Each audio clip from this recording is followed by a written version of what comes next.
The late afternoon sun cast long shadows across Munich's city center as thousands of football fans streamed towards the Allianz Arena on May 31st, 2025. The atmosphere was electric. This was the day PSG and Inter Milan would battle for the Champions League title, European football's most prestigious prize. 23-year-old Elena Richter stood outside the stadium gates, her PSG scarf wrapped tightly around her neck despite the warm Bavarian weather. Born and raised in Munich, she had grown up watching Bayern Munich dominate this very stadium. But today her heart belonged entirely to the French champions. Her dark hair was pulled back in a ponytail, revealing the small PSG pin on her denim jacket, a gift from her late grandfather who had taken her to Paris when she was 12 and sparked her lifelong love for the club. Elena worked as a data analyst for a sports statistics company, spending her days buried in football performance metrics, player analytics, and match prediction. Algorithms.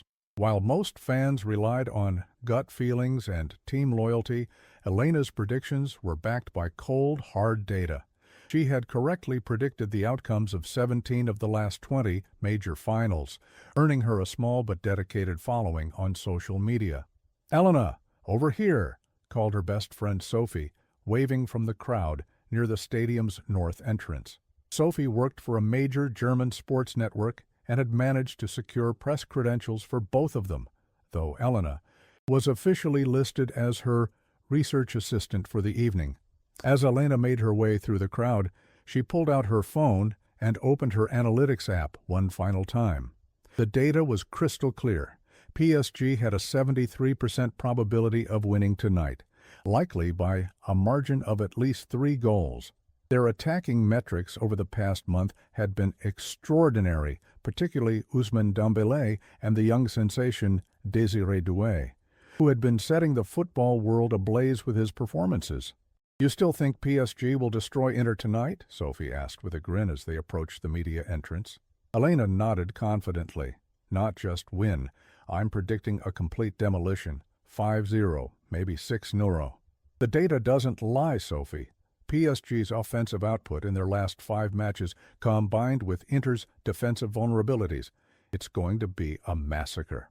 The confidence in her voice caught the attention of several nearby Inter Milan fans who were waiting in the same line. One of them, a middle-aged man with an Inter scarf and jersey, turned around with an incredulous expression. "Did I just hear some German girl predict a 5-0 win for PSG?" he asked in heavily accented English, his voice dripping with disbelief. "You clearly don't know anything about football, young lady. Inter has one of the best defenses in Europe." Elena's eyes flashed with the same intensity she brought to her data analysis. "Actually, I know quite a lot about football. Inter's defense has been declining statistically since March. Their expected goals against has increased by 23% compared to the first half of the season, and PSG's attacking trio has been unstoppable. The numbers predict a complete rout." More Inter fans began gathering around, their voices rising with each word Elena spoke. What had started as casual banter was quickly escalating into something more heated. "You're delusional if you think PSG will score 5 goals against us," another Inter supporter shouted. "This is the Champions League final, not some friendly match." "The Champions League final is exactly why the data matters even more," Elena replied, her voice steady but her heart beginning to race. "High-pressure matches follow predictable patterns when you analyze the right metrics. PSG has superior players in every statistical category that matters." By now, a small crowd had formed around the argument. Elena's confident predictions were spreading through the mass of supporters, with PSG fans cheering. Her analysis, while Inter supporters grew increasingly agitated. Someone had started filming the exchange, and within minutes, the video was being shared across social media platforms. "Elena, maybe we should head inside," Sophie whispered, sensing the tension building around them. But Elena was in her element now, surrounded by the very data-driven analysis that had become her passion. "Look, I understand emotions run high in football, but statistics don't have feelings. PSG will win tonight by at least 4 goals. That's not opinion. That's mathematical probability." The crowd erupted in a mixture of cheers and boos. German security guards near the entrance began moving toward the commotion, their expressions growing concerned as they watched the young woman at the center of an increasingly volatile situation. Unknown to Elena, her bold predictions and the growing crowd around her had caught the attention of someone far more powerful than a few angry fans, someone who would soon change the course of her entire evening. UEFA security coordinator Hans Weber had been monitoring the situation outside the Allianz Arena through the extensive camera network that surrounded the stadium. What had started as a routine crowd control observation had quickly escalated into something that demanded immediate attention. The young woman's predictions weren't just causing arguments, they were creating what appeared to be organized disturbances among the fan groups. "We have a situation at the north entrance," Weber spoke into his radio, his 30 years of experience in stadium security telling him this needed to be handled before it spiraled out of control. "One individual is inciting confrontations between supporter groups, deploying rapid response unit." Elena was still explaining her statistical analysis to the growing crowd when she felt a firm hand on her shoulder. She turned to see a stern-faced security officer in the distinctive yellow vest of UEFA's Rapid Response Team. "Miss, I need you to come with me," the officer said in heavily accented English, his tone leaving no room for negotiation. "I'm sorry, what's the problem?" Elena asked, genuinely confused. "I was just discussing match predictions with other fans. I have proper credentials. I'm here with the media." Sophie stepped forward, holding up both of their press passes. "Officers, there's been a misunderstanding. We're credentialed media professionals. Elena works in sports analytics." The lead officer, whose name tag read Müller, examined their credentials carefully before shaking his head. "Credentials or not, she's creating public disturbances and inciting hostile behavior between fan groups. For stadium security, I'm required to remove her from the premises." Elena's heart sank as the words hit her. "Remove me? But I haven't done anything wrong. I was just sharing my analysis of the match statistics. This is a free country. I have the right to express my opinions about football, not when." "Those opinions are causing crowd control issues," Miller replied firmly. "You've been identified as the focal point of increasing tensions between supporter groups. For the safety of all attendees, you're being denied entry to the stadium." The irony of the situation was not lost on Elena.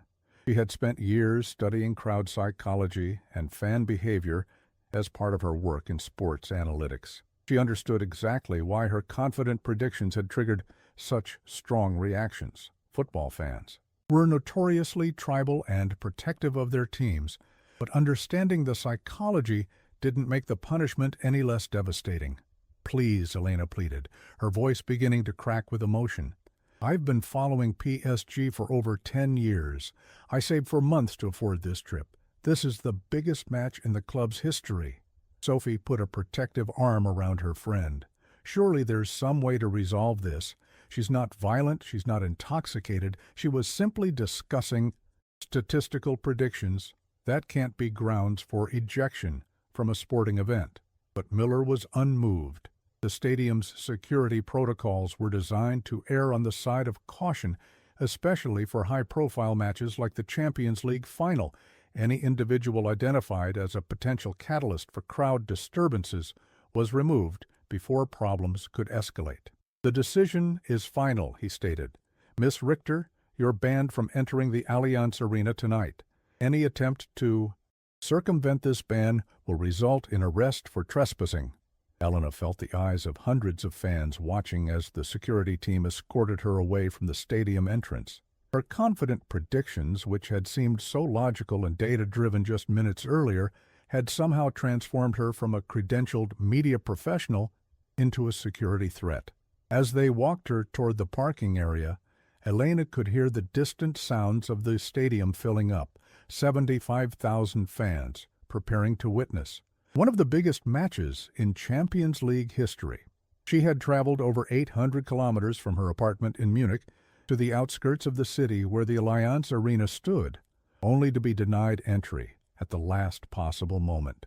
"This is insane," she whispered to Sophie, who was being allowed to enter but had chosen to walk with Elena to the security checkpoint. "I make one statistical prediction based on months of data analysis, and suddenly I'm treated like a criminal." Sophie squeezed her friend's hand. "Elena, I'll document everything that happens in the match. Every goal, every substitution, every tactical decision. If your predictions are right, the whole world needs to know about this injustice." As Elena was officially processed through the stadium's security exclusion system, her name entered into a database that would prevent her from attending any UEFA-sanctioned matches for the next 6 months. She made a decision that would prove more prophetic than even her. Statistical models could have predicted she would find a way to watch the match, document every moment of PSG's predicted victory, and use this experience to expose the absurdity of punishing fans for expressing informed opinions about football. What Elena didn't know was that her ejection was being broadcast live on several sports networks, and her story was about to become far bigger than any Champions League final prediction she could have imagined. Elena sat in the small sports bar called Der Kicker, just 2 kilometers from the Allianz Arena, surrounded by a curious mixture of locals and disappointed fans who, like her, had been unable to secure tickets to the Champions League final. The irony wasn't lost on her. She had credentials to enter as media, yet she was watching the biggest match of the year on a scratchy television screen while downing overpriced beer. The story of her ejection had spread rapidly across social media during the 2 hours between her removal and kickoff. Video footage of her confident predictions and subsequent security escort had been viewed over 200,000 times, with football fans around the world debating whether her treatment had been justified. "You're the girl from the videos, aren't you?" asked Klaus, the elderly bar owner, as he wiped down glasses behind the counter. "The one who predicted PSG would destroy Inter." Elena nodded, still feeling the sting of embarrassment mixed with righteous anger. "Yes, that's me, though apparently making statistical predictions about football is now grounds for being banned from stadiums." "Well, let's see if your numbers were right," Klaus said with a sympathetic smile, turning up the volume on the television as the teams emerged from the tunnel. The Allianz Arena looked magnificent on the screen, with 75,000 fans creating a wall of sound that seemed to vibrate through the television speakers. Elena watched as the camera panned across the crowd, knowing that Sophie was somewhere in that sea of people, documenting everything for the story they would write together. As the opening ceremonies concluded and kickoff approached, Elena pulled out her phone and opened her social media account. Despite her ejection, she was determined to provide live statistical analysis throughout the match, proving that her predictions were based on solid data rather than wishful thinking. "Kickoff in 30 seconds, she typed. "My prediction stands. PSG 5-0. Watch for early attacking pressure from Dembélé and quick transition play through the midfield." The match began, and within the first 15 minutes, Elena's confidence in her analysis was already being validated. PSG dominated possession, created 3 clear scoring chances, and looked exactly like the team her statistical models had predicted: hungry, fast, and tactically superior. In the 23rd minute, Ousmane Dembélé scored a brilliant individual goal, cutting inside from the right wing and curling a perfect shot into the top corner. Elena jumped from her bar stool, nearly spilling her beer as she celebrated. "1 down, 4 to go!" she shouted to the bemused crowd in the bar, many of whom were now following her live commentary on their phones. By halftime, PSG led 2-0, with the second goal coming from 19-year-old Désiré Doué, exactly as Elena's youth performance metrics had suggested. The bar had filled up considerably as word spread about the prediction girl who was live tweeting analytical commentary while watching from exile. "This is incredible," said Maria, a journalism student who had arrived specifically to interview Elena. "Your predictions are coming true in real time. How did you know?" Elena smiled, feeling vindicated despite her frustrating circumstances. "Football isn't magic, it's mathematics. Player performance metrics, team chemistry algorithms, tactical analysis software. When you remove emotion and focus on data, patterns become very clear. The second half was even more dominant. For PSG, Doué scored his second goal in the 58th minute, and Elena's social media following grew by thousands as football fans worldwide realized they were witnessing something extraordinary. Not just PSG's performance, but the vindication of a young analyst who had been silenced for making accurate predictions. Kylian Mbappe's replacement, Bradley Barcola, scored the fourth goal in the 67th minute, and when Dembélé added the fifth in the 78th minute, the bar erupted in celebration. Elena had predicted exactly this scoreline, 5-0, and every goal had come through the attacking patterns her analysis had identified. "Mein Gott," Klaus whispered, staring at the television screen in amazement. 5-0, exactly what she said. Elena's phone was buzzing constantly with interview requests, social media mentions, and messages from sports networks around the world. The girl who had been ejected for making disruptive predictions was now being hailed as a statistical genius whose analysis had been proven spectacularly correct. But as PSG's players celebrated their first-ever Champions League victory on the pitch, Elena should have been documenting professionally. She felt a complex mixture of triumph and profound injustice. She had been right about everything: the scoreline, the goal scorers, even the tactical patterns that would lead to PSG's dominance. "How does it feel to be vindicated?" Maria asked, her phone recording Elena's reaction to the final whistle. Elena paused, watching, as PSG captain Marquinhos lifted the Champions League trophy above his head in the stadium she had been banned from entering. "Vindicated, yes. Satisfied? Not even close," she replied. "I proved that statistical analysis can predict football outcomes with remarkable accuracy. But I also learned that the football establishment isn't ready for fans who challenge conventional wisdom with data and facts." As the celebration continued on screen, and the bar around her buzzed with excitement about her successful predictions, Elena made a decision that would transform her personal vindication into something much larger, a movement to change how football fans and analytical thinkers were treated in the beautiful game. 3 weeks after the Champions League final, Elena Richter stood in the conference room of Sky Sports Deutschland's Munich headquarters, looking out at a panel of executives who 6 months earlier would never have returned her phone calls. The prediction girl, as the international media had dubbed her, had become something far more significant than a statistical curiosity. She had become a symbol of how data-driven analysis was revolutionizing football fandom. "Ms. Richter," said Michael Schmidt, Sky's head of digital innovation, "your social media following has grown to over 2.3 million people in 3 weeks. Your analysis videos from the Champions League final have been viewed 47 million times across all platforms. Simply put, you become one of the most influential football voices in Europe." Elena smiled, thinking back to that frustrating evening when she had been escorted away from the Allianz Arena by security guards who saw her predictions as threatening rather than insightful.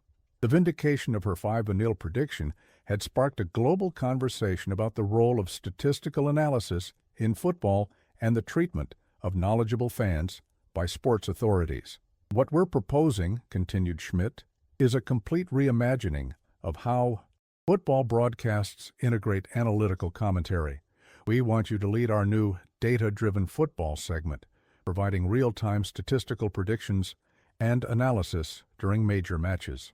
The offer was everything Elena had dreamed of professionally, but her experience at the Champions League final had taught her that individual success wasn't enough. Systemic change was needed.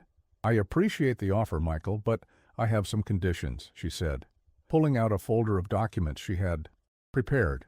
"First, any broadcasting contract must include protections for analysts and fans who provide data-based commentary at sporting events. Second, I want to establish a scholarship fund for young people studying sports analytics. And third, Sky must advocate with UEFA for policy changes regarding fan ejections based on analytical predictions." The executives exchanged glances. This wasn't typical negotiation behavior from a 23-year-old who had been virtually unknown a month earlier. "Ms. Richter," said the head of legal affairs, "those are quite extensive demands for someone with no broadcasting experience." Elena's expression hardened slightly. The same determination that had driven her to make public predictions despite crowd hostility now focused on creating lasting change. "With respect, 3 weeks ago I was just another football fan with access to statistical software. Today, I'm proof that analytical thinking can dramatically improve how we understand and predict football outcomes. My inexperience in broadcasting is exactly why my perspective is valuable. I represent the future of sports analysis, not its past." Her phone buzzed with a text from Sophie, who was now working on a documentary about Elena's story. "UEFA just announced they're reviewing stadium security protocols for analytical commentary situations. Your impact is spreading." The meeting continued for 2 more hours, with Elena successfully negotiating terms that went far beyond personal employment. She secured commitments for the scholarship fund, advocacy for policy changes, and protections for future analysts who found themselves in similar situations. As she left the Sky Sports building, Elena realized that her ejection from the Champions League final had been the best thing that could have happened to her career and to the broader cause of integrating statistical analysis into mainstream football culture. Her phone rang as she walked through Munich's city center. The caller ID showed an international number she didn't recognize. "Elena Richter speaking." "Ms. Richter, this is James Patterson from ESPN's London Bureau. We've been following your story since the Champions League final. Would you be interested in providing analytical commentary for our Premier League coverage? We believe your approach could revolutionize how our viewers understand the game." Elena smiled, looking up at the Munich sky where airplane contrails traced patterns that reminded her of the tactical formations she analyzed in her work. "I'm very interested, James. But first, let me tell you about some policy changes your network might want to support regarding fan treatment at sporting events." 6 months later, Elena would be standing on the sidelines at Wembley Stadium as the first officially credentialed statistical analyst in Champions League history, providing live data commentary that enhanced rather than threatened the traditional football experience. Her ejection from the Allianz Arena had become the catalyst for a fundamental shift in how sporting events approached analytical thinking and fan expertise. The young woman who had been silenced for making accurate predictions had found her voice, and in doing so, had given a voice to thousands of other analytical thinkers who loved football as much as the most passionate traditional fans. UEFA's new fan analysis protection protocols, implemented partially due to Elena's advocacy, ensured that no other knowledgeable supporter would face ejection simply for sharing data-driven insights about the beautiful game. Elena kept the PSG scarf from that Champions League final night in her office, not as a memento of team loyalty, but as a reminder that sometimes the most important victories happen when you're forced to watch from the outside, armed with nothing but the truth and the courage to speak it, even when no one wants to listen.